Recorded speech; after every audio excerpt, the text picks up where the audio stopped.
Intuitive teleoperation via VAEs. Our problem is motivated by the challenging real-world problem of teleoperation or human control of robotic systems. Many robotic systems are unintuitive to control because they have many degrees of freedom. However, we posit that many of these systems can be sufficiently represented by more intuitive, lower dimensional control spaces. Therefore, we propose a general model for representing overactuated control spaces in aligned lower dimensional spaces which are intuitive for user control.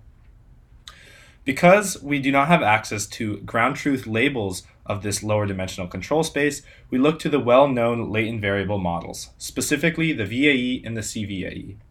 Both of these models excel at learning in an unsupervised manner a latent lower dimensional representation of data, and thus are perfectly applicable to this problem.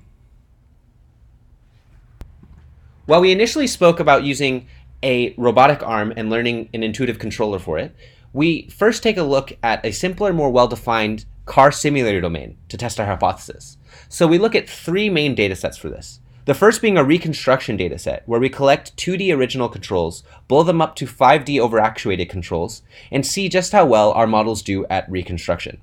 Then we take a look at the circle dataset, where we collect data of just moving around either a clockwise circle or a counterclockwise circle in the car domain, which would normally take 2D control, but we hope to learn just a 1D controller to move that car along a respective circle.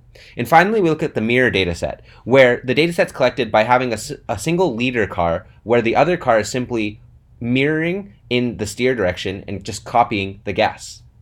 And thus, through quick qualitative analysis of our observed latent spaces, we see that we have some smoothness and a nice scaling of controls as we interpolate in the latent space, which we will demonstrate through our demos. Take a look at an example from our car simulation. And I'm going to show you the controller we learned from being trained on the circle dataset. Remember, it takes 2 degrees of freedom to control a car regularly with the steer and gas, but here we've learned a 1D controller to control the car. So we've mapped up the up arrow key to moving counterclockwise around a circle, as seen here.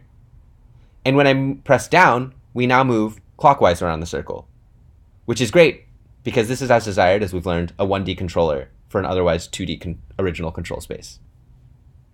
We're going to look at our model success on the mirror dataset.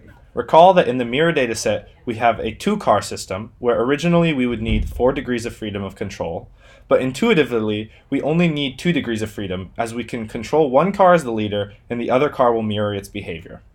Now we will look at our model success in learning this latent 2-dimensional representation.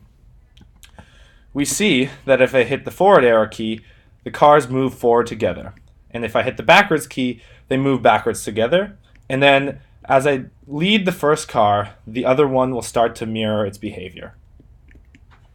We notice that the behavior is not perfect, and that is likely due to the fact that we only manually aligned our latent space with the control space, and in the future work we hope to improve on this alignment procedure.